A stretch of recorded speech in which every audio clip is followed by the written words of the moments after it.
السلام علیکم ورحمۃ اللہ وبرکاتہ۔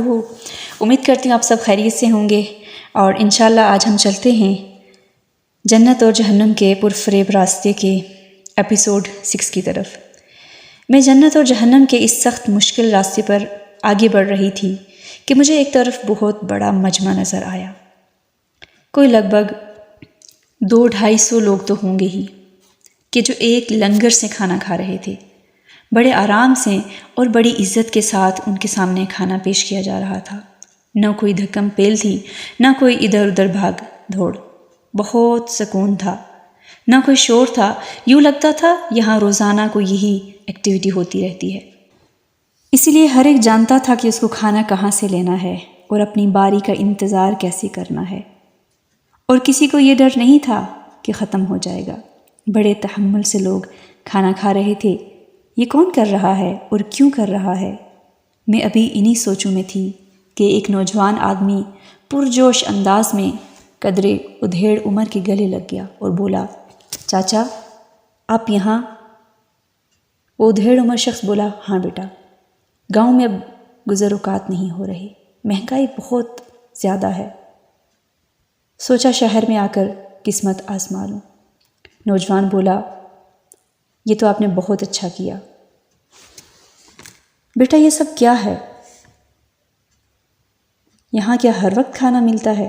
یوں لگتا ہے کہ چاچا بھی پہلی دفعہ یہاں آیا ہے۔ نوجوان نے مسکراتے ہوئے کہا، جی میں انہی سیٹھ صاحب کے پاس کام کرتا ہوں، یہاں ہر وقت کھانا دیا جاتا ہے اور روزانہ کی بیسس پر یہی کام یہاں پہ ہوتا ہے۔ 100 لوگ آ کر یہاں اپنا پیٹ بھرتے ہیں، نہ کسی سے اس کا پتہ پوچھا جاتا ہے، نہ نام، نہ زبان، نہ رنگ، نہ نسل۔ بس کوئی بھی بھوکا آ جائے تو یہاں پر آرڈر ہے کہ اس کو کھانا دیا جائے گا، چاہے وہ 10 روٹیاں کھا لے، اس کو کھانا ملتا ہے۔ چاچا حیرت زدہ رہ گیا اور بولا، مگر اس سے سیٹھ صاحب کو کیا ملتا ہے؟ اس بار نوجوان ہنس دیا، چاچا اللہ کے بندے ایسے بھی ہیں جو دوسروں کا خیال رکھنے والے ہیں اور لوگوں سے بدلے کی امید میں کام نہیں کرتے، ان کو بدلہ اللہ ہی سے چاہیے ہوتا ہے۔ اب تو چاچا کا خیرت سے منہ کھلا کا کھلا رہ گیا اور وہ بولا، آج کے دور میں ایسے لوگ بھی ہیں کیا؟ اتنے لوگوں کو کھانا کھلانا لاکھوں کا خرچہ ہوتا ہوگا۔ ہاں چاچا، سیٹھ صاحب کا کہنا ہے اس کی پرواہ نہ کرو، بس کھلاؤ اور کسی کو واپس نہ جانے دو، کسی کو یہ نہ کہنا کہ کل آنا، اب کھانا ختم ہو گیا ہے۔ میں تو سیٹھ صاحب کے گھر میں ملازمت کرتا ہوں، یہاں تو آج ہی آیا ہوں، ان کے گھر میں بھی یہی حال ہے۔ کوئی بھی آ جائے، وہ چاہے غریب ہو یا امیر، گھر کا ملازم ہو یا باہر سے کوئی آیا ہو، سیٹھ صاحب ہر طرح کے لوگوں کے ساتھ یہی رویہ رکھتے ہیں، ان کو کھانا کھلائے بغیر جانے ہی نہیں دیتے۔ میں ان کی گفتگو سن رہی تھی اور حیران ہو رہی تھی، اور مجھے وہ حدیث یاد آ گئی کہ جنت میں سلامتی کے ساتھ جو کوئی جانا چاہتے ہیں تو وہ سلام کیا کریں، کھانا کھلایا کریں، رات کو تہجد پڑھا کریں، جب سب سو رہے ہوں، صلہ رحمی کریں۔ میرے دل کی بات جیسے اس کو پتہ چل گئی ہو، وہ بولا، چاچا یہ اتنے نیک سیرت ہیں، ہر ایک کے ساتھ نرم بات کرنے والے، کھانا کھلانے والے، اور میں تو ان کے گھر کا کچن سنبھالتا ہوں، تو مجھے صاحب کا آرڈر ہے کہ تہجد کے وقت چائے میرے کمرے میں لا دیا کرو۔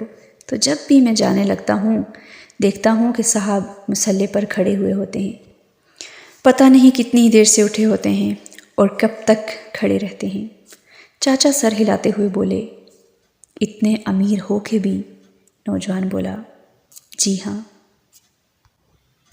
پتہ نہیں، شاید اسی لیے اللہ انہیں اتنا نواز رہا ہے اور نوازتا جا رہا ہے، اور یہی دنیا میں بھی، اسی دنیا میں رہتے ہوئے اللہ ان کو اتنا دے رہا ہے۔ جو اللہ کے بندوں کا خیال رکھے، ان کی بھوک کو مٹاتا ہے، ان کی بھوک کا سامان کرتا ہے، اور ان کے اندر اتنی ساری عاجزی، پھر اللہ تعالیٰ انہیں کیسے نہ نوازے؟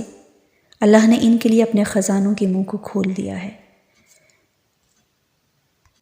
چاچا تم بھی کام سے واپسی پر آتے ہوئے یہاں کھانا کھا لیا کرنا۔ چاچا تو اپنی ہی سوچ میں گم تھا، بولا، بیٹا جو کھلے دل سے اللہ کے راستے میں خرچ کرتا ہے، اللہ تعالیٰ بھی اس کو کیسے نوازتا ہے۔ لوگ سوچتے ہیں کہ وہ ہاتھ تنگ کر لیں گے تو مالدار ہو جائیں گے، حالانکہ وہ یہ نہیں جانتے کہ وہ اللہ کے راستے میں جتنا ہاتھ کو کھولیں گے اتنا اللہ ان کو مالدار کرے گا۔ واقعی اس شخص کا یہ عمل تو اس کو سلامتی سے جنت میں پہنچا دے گا۔ مال تو بہت سے لوگوں کے پاس ہوتا ہے، مگر دل کھول کر لوگوں کو کھانا کھلانے کا حوصلہ سب میں نہیں ہوتا، اور اس بات کا تعلق مال سے تو ہے ہی نہیں، اس کا تعلق تو دل سے ہوتا ہے۔ دل بڑا ہو اور یہ یقین ہو کہ دینے والا وہ رب ہے، کوئی میرا رزق لوٹ نہیں سکتا، تو انسان کو کسی کو کھلانے میں ذرا بھی مشکل نہیں ہوتی۔ میں جنت کے راستے کے ان مسافروں کو دیکھ رہی تھی اور یہی سوچ رہی تھی کہ اگر یہ اپنے انہی طریقوں پر چلتے رہے جن پر یہ اس وقت ہیں اور اسی طرح ان کو موت آ گئی تو وہ سامنے جنت ان کی منتظر ہے۔ ہاں، اگر انہوں نے یہ راستے چھوڑ دیے تو الگ بات ہے۔ میں اس راستے سے اتر کر اب ایک اور راستے کی طرف نکل آئی جو جہنم کا راستہ تھا۔ ذرا دیکھوں تو صحیح وہاں کیا ہے۔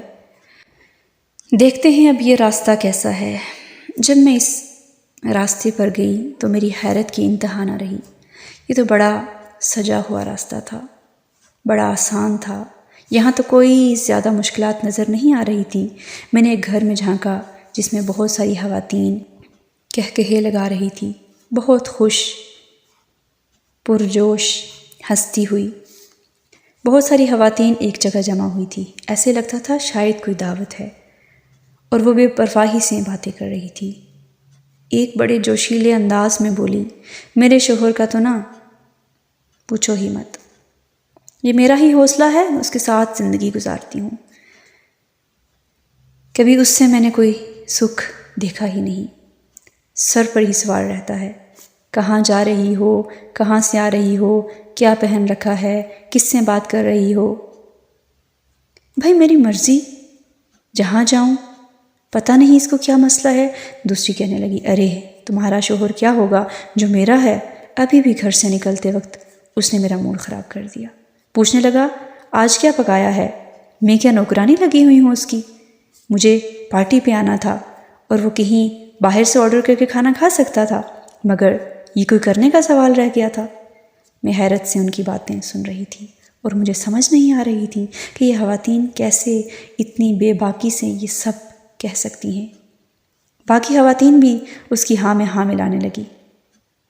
بس یہ مرد ہوتے ہی ایسے ہیں، دماغ چاٹ جاتے ہیں، خود ہلتے نہیں، کچھ کام نہیں کرتے۔ یوں لگتا تھا کہ یہ ایک دوسرے سے مقابلے میں اپنے شوہر کی برائی کرنے میں جیت جائیں گی اور ایک دوسرے سے بڑھنا چاہتی ہیں۔ میں دیکھ رہی تھی یہ کتنی ناشکری کرنے والی عورتیں ہیں۔ یہ کھا پی رہی تھی، عیش کر رہی تھی شوہر کے پیسوں پر، مگر ان کی زبانیں، ان میں اتنی ناشکری۔ ایک جو قدرے سمجھدار لگ رہی تھی بولی، اچھا تمہارے شوہر ناراض نہیں ہو جاتے تمہارے اس رویے پر؟ وہ بولی، تو ہوتے رہے ناراض، مائی فٹ، مجھے کیا پرواہ ہے۔ باقی سب کھلکھلا کر ہنسنے لگی۔ میری تو حیرت کی انتہا نہ رہی۔ آپ صلی اللہ علیہ وآلہ وسلم نے جو فرمایا تھا وہ میں اپنے سامنے دیکھ رہی تھی کہ عورتیں کثرت سے جہنم میں جائیں گی۔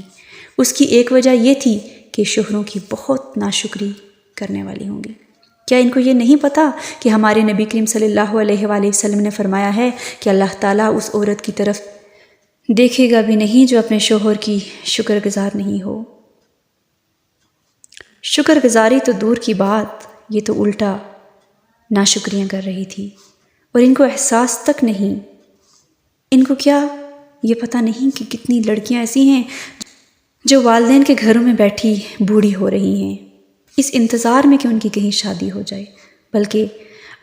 بلکہ آپ صلی اللہ علیہ وآلہ وسلم نے تو یہاں تک فرمایا کہ تم اس بات کو ہمیشہ اپنی نگاہ میں رکھنا کہ تمہارا اپنے حامد کے ساتھ سلوک کیسا ہے۔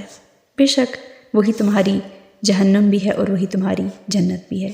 ان میں سے ایک بولی، چلو پیزا کھانے چلتے ہیں، ایک نیا ریسٹورنٹ کھلا ہے، لیٹس گو۔ باقی سب بھی بڑی خوشی سے اٹھی، اپنے پرس تھامے۔ ان میں سے چند ایک نے واش روم کی طرف رخ کیا، غالباً اپنا میک اپ صحیح کرنے کے لیے۔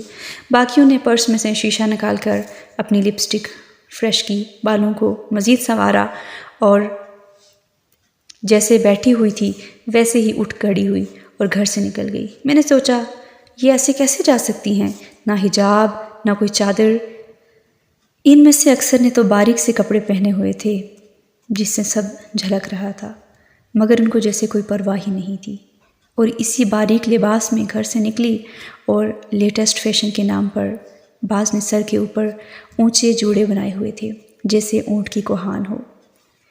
مجھے اس کو دیکھ کر وہ حدیث یاد آ گئی جو آپ صلی اللہ علیہ وآلہ وسلم نے فرمایا تھا کہ میں نے ایسی عورتیں ابھی تو نہیں دیکھی مگر وہ آئیں گی جن کے سر بہتی اونٹوں کی مانند ہوں گے، اور ان کے بارے میں فرمایا تھا وہ جنت کی خوشبو نہیں پائیں گی۔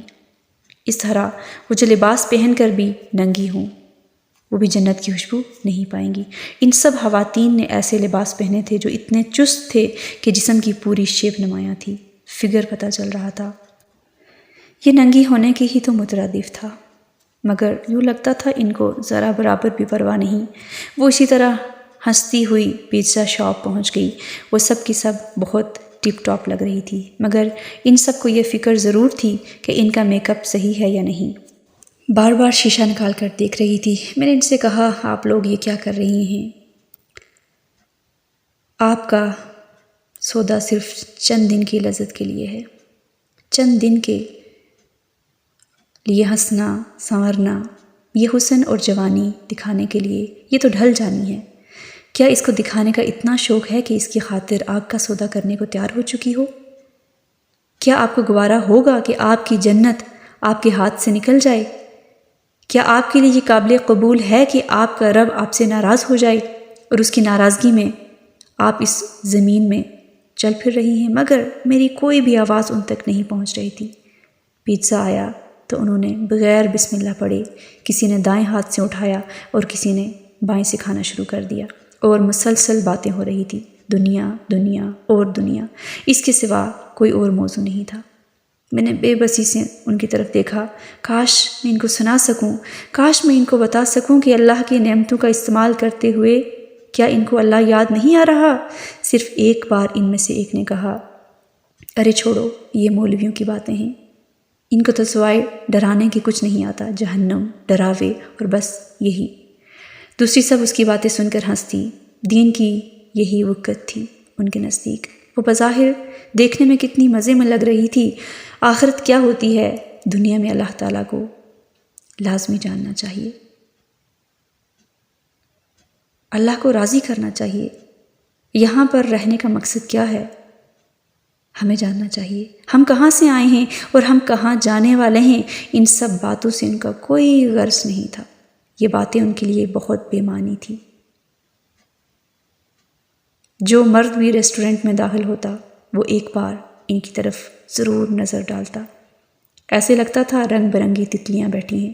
یہ مردوں کو رجھانے والی تھی اور اپنی طرف مائل کرنے والی تھی، اور آپ صلی اللہ علیہ وآلہ وسلم نے یہی فرمایا کہ ایسی عورتیں ہوں گی جو مردوں کو اپنی طرف مائل کریں گی اور خود ان کی طرف مائل ہوں گی۔ یہ اپنے حسن کی، کپڑوں کی، زینت کی نمائش کرنے والی تھی۔ میں نے دیکھا برائی کے لکھنے والے فرشتے کیسے اس وقت مصروف عمل تھے۔ تیزی سے وہ ان کی ایک ایک بات کو نوٹ کر رہے تھے اور ان کو شعور ہی نہیں تھا۔ جو منہ میں آ رہا تھا بولی چلی جا رہی تھی، اور ان کے لیے یہ بڑا فن ہو رہا تھا، لیکن یہ فن ان کو کتنا مہنگا پڑے گا اس کی ان کو شاید پرواہ بھی نہیں تھی۔ یہ تو آگ کا سودا تھا جو یہ کر رہی تھی۔ دور مجھے جہنم کے خوفناک شور سنائی دے رہے تھے۔ یوں لگ رہا تھا کوئی بلا رہا ہے۔ جو چنگاڑ کی آواز تھی وہ بہت خوفناک تھی۔ مجھے ابھی تک جہنم نظر نہیں آئی تھی، مگر اس کی دہشت، اس کی آواز میرا دل دہلا رہی تھی۔ جس کی آواز اتنی خوفناک ہے وہ خود کیا چیز ہے؟ اے عورتوں مت کرو! یہ میں ایک ایک کے قریب جا کر کہہ رہی تھی، سنو، یہ تم نے آگ کا سودا کر لیا ہے۔ سنو، اللہ کے حکم کو مان لو، خود کو بچا لو آگ سے۔ سنو، یہ صحیح نہیں ہے جو تم کر رہی ہو، مت کرو۔ میں چیخ رہی تھی اور وہ ہنسے جا رہی تھی۔ شدید غم نے مجھے گھیر لیا۔ میں ایسا کیا کروں کہ یہ ان تک میری آواز پہنچ جائے؟ پھر میں نے سوچا میری آواز نہ پہنچے، لیکن قرآن اور حدیث میں یہ سب باتیں تو موجود ہیں، ان کی آوازیں تو ان کے ارد گرد ہیں، لیکن کیا انہوں نے کبھی اس چیز کی پرواہ کی کہ یہ ان کی آوازوں کو سن کر ان کا کیا رویہ ہوتا ہے؟ یہ ان کی آوازیں سن لیں۔ میں ان کو کوئی نئی بات تو نہیں بتانے والی تھی، میں ان کے سامنے کوئی نئی بات تو نہیں کرنے والی تھی، میں ان کو وہی کچھ تو بتانے والی تھی جو قرآن میں اور حدیث میں ان کے پاس موجود ہے، مگر یہ اس کی پکار نہیں سنتی، یہ سننا ہی نہیں چاہتی، یہ اپنے کان ہی بند کر لیتی تھی، اگر سننا چاہتی تو خود کو سنبھال لیتی۔ ان کے لیے قرآن اور حدیث میں بہت بڑی نظیر تھی، وارن تھا، مگر وہ اسی کے لیے نصیحت بن سکتا ہے جو رب کے سامنے کھڑا ہونے سے ڈرتا ہو، اور جس کو یہ یاد ہی نہ ہو جسے یہ خواتین، تو پھر قرآن اور حدیث جتنا مرضی بڑا خبردار کرنے والا ہو، اس سے زندگیاں نہیں بدلتی۔ تو یہاں تک تھا ہمارا آج کا ایپیسوڈ، ملتے ہیں ایک نیو ایپیسوڈ کے ساتھ۔ بارک اللہ فیکم، سبحانک اللہم و بحمدک، نشہد ان لا الہ الا انت، نستغفرک و نتوب الیک۔ السلام علیکم ورحمۃ اللہ وبرکاتہ۔